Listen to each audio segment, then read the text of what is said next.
Welcome back. Well, Governor Hogan has been catching a lot of heat from state Democrats lately for remaining silent on the Trump administration's proposed cuts to the Bay cleanup plan.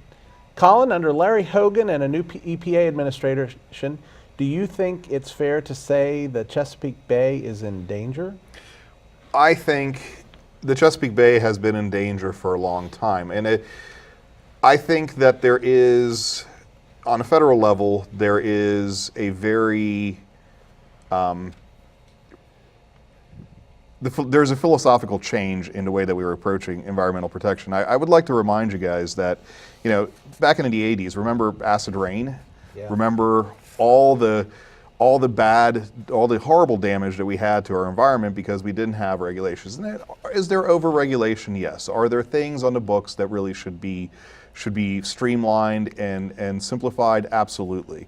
But I think what's being done to the EPA currently is very dangerous for the future, especially for the future of our kids and the younger people in this country, because they're not going to be left with anything other than a wasteland.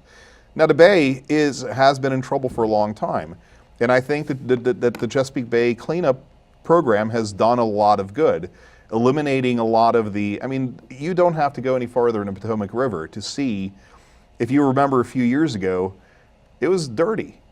Now, the nice thing about something like a river is if you stop dumping stuff into it, it all goes away. Sooner or later, but it does all go away. You walk along the C&O Canal now and you can actually see the bottom of the river. So something was done that was good.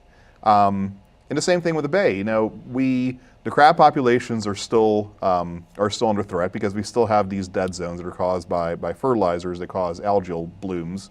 But it's the pride of Maryland. It's something that we should care about and we should be working to clean up on it. And I think really what you're going to see if all this federal funding is slashed, that the states are going to have to start doing, or going to do more on their own. The problem with that is, getting Virginia, which has changed somewhat in its outlook, to do the same thing as Maryland, to do the same thing as Pennsylvania, to do the same thing as Delaware is always an interesting endeavor. And it's on its own. So I think as Marylanders, we definitely should be concerned about the Bay. Ron, do you draw a distinction between the threat of global warming and the threat of pollution and damage to the Potomac River as a result of EPA oversight or lack of oversight? I think you ask a major question. First, I want to answer the thing about the Democrats and Hogan. I think Hogan did come out and say some positive things. I think his budget reflected. And there again, we have one political party on another political party when what do we really need to do is make sure we clean up the Chesapeake Bay. You're a Larry Hogan fan, right?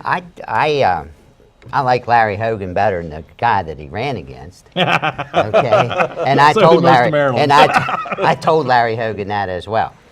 But when you get into the cleanup of the Bay, when you get into cleanup of the river, when you go into EPA and what global warming is, and all of that problem, I think it is sincere, and I think it can't hurt but to have the restrictions with polluting the air curtailed so we do leave our planet clean.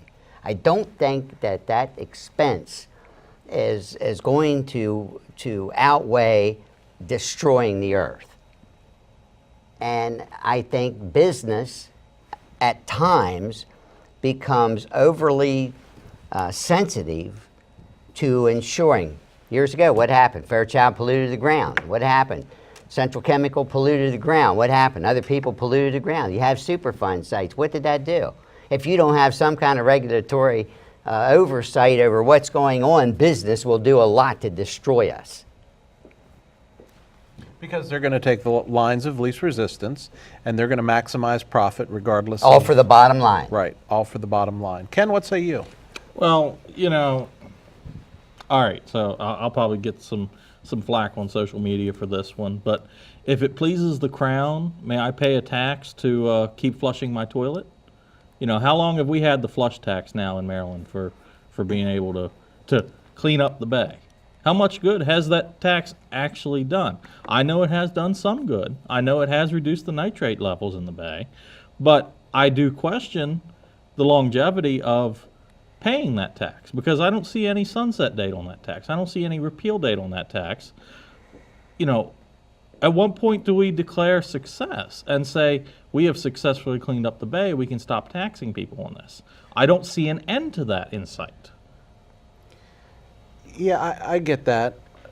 I mean, I'm not sure, frankly, I think there is an end point. And I will tell you, I am not a big proponent of global warming. I believe the climate is changing. I just not sure that I believe that we humans are the major cause of it. We may be a minor cause. I don't know. Again, I don't know. I'm not a scientist at that level. What I can tell you is that my thoughts there end at the water's edge, no pun intended. Right.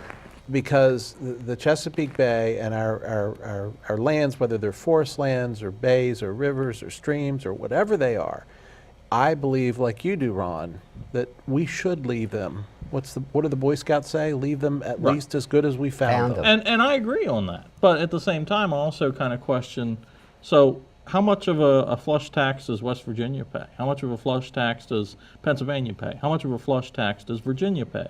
Because they all contribute to the watershed for the Chesapeake Bay, and yet it seems like Maryland's the one that's ultimately responsible for the cleanup. Well, and we are. And personally, I'm glad we are, because I think we probably have done a pretty good job of it. It's not perfect, but I think, at least from my perspective and the things I've read over the years, it has gotten better. The crab population has increased. The rockfish population has increased. There's a lot of stuff that you could say good about the Chesapeake Bay. We're not perfect, but we're on our way, and I'm going to take the last word on that. Next up on the flip side, are Canadians really afraid to travel to the United States? We'll talk about that in 3 minutes. Stay tuned.